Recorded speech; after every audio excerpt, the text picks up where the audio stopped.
അപ്പോൾ ഇന്ന് രാവിലെ തന്നെ ദേ അപ്പോൾ പോയി എന്ന് പറഞ്ഞ ഒരാൾ ദേ അങ്ങ് മേളിൽ കയറി ഉമ്മയൊക്കെ കൊടുത്തിട്ട് ദേ ഞങ്ങൾ രണ്ടിനും കൂടി വരും കേട്ടോ. നല്ലൊരു മോർണിംഗ് വ്യൂ അല്ലേ. പിന്നെ ഞാൻ വന്ന് ഷീറ്റെല്ലാം ആകെ ബെഡെല്ലാം കുളമായി കിടക്കുമായിരുന്നു.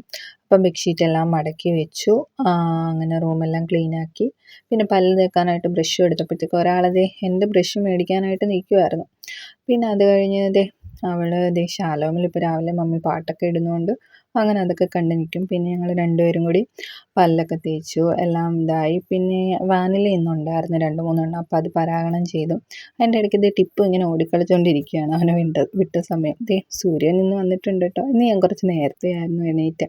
അപ്പോൾ അതുകൊണ്ട് തന്നെ ഓവറോൾ എല്ലാ പണികളും അത്യാവശ്യമൊക്കെ ചെയ്യാൻ പറ്റി. മമ്മി അടുപ്പൊക്കെ കത്തിച്ചായിരുന്നു. പിന്നെ രാവിലത്തെ പരിപാടികൾ മമ്മി പിന്നെ പുല്ലിന് പോയി. പിന്നെ ദോശയായിരുന്നു. അപ്പോൾ അവൾക്ക് വേണ്ടി മാത്രമേ ഉണ്ടാക്കിയുള്ളൂ. കാരണം ഇന്ന് വെള്ളിയാഴ്ച ആയതുകൊണ്ട് ഞാനും മമ്മിയും ഉപവാസമാണ്. പിന്നെ പപ്പയും ചേട്ടായും പണിക്ക് പോയി.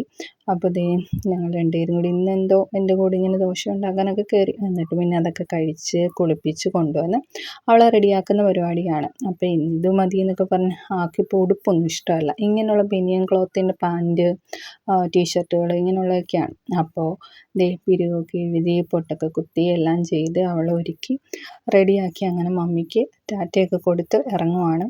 അപ്പോൾ ഇന്നാണെങ്കിൽ ഉപവാസ പ്രാർത്ഥന ഞങ്ങളുടെ അടുത്ത് തന്നെയാണ്. അപ്പോൾ അങ്ങനെ ഞാനും മമ്മിയും പോകുന്നുണ്ട്. അപ്പോൾ മമ്മി അങ്ങനെ വന്നോളും. ഞാൻ ഇവളെ വിട്ടിട്ട് അംഗനവാടി വിട്ടതിന് ശേഷം അങ്ങനെ ഞാൻ അവിടോട്ട് ചെല്ലാമെന്ന് പറഞ്ഞു. അങ്ങനെ ദേ പൊരി വെയിലായിരുന്നു. വണ്ടിയൊന്നും ഇല്ലാത്ത കാരണം ഒറ്റ നടപ്പങ്ങ് നടന്നു. അങ്ങനെ അവിടെ എത്തി. അത്യാവശ്യം കുറച്ച് പേരെ ഉള്ളായിരുന്നു. എല്ലാവരും കൂടി പ്രാർത്ഥിച്ച് പിന്നെ പ്രാർത്ഥനയൊക്കെ കഴിഞ്ഞ് ചായയൊക്കെ കുടിച്ച് അങ്ങനെ എല്ലാവരും കൂടി അങ്ങനെ ഞങ്ങൾ കുറച്ച് പേര് അടുത്തുള്ള അമ്മച്ചി അപ്പച്ചനും പ്രായമായിട്ട് കിടക്കുന്നവരെയൊക്കെ കാണാനായിട്ടൊക്കെ പോയിട്ടോ. അങ്ങനെ ദേ ഈ അമ്മച്ചി അപ്പച്ചനെയൊക്കെ അങ്ങനെ കണ്ട് പിന്നെ ഞങ്ങളെല്ലാം പ്രാർത്ഥിച്ച് അവിടെ നിന്ന് ഇറങ്ങി ഞങ്ങളങ്ങനെ വീട്ടിലെത്തി. പുതിയൊരു വീഡിയോ ആയിട്ട് വീണ്ടും കാണാം.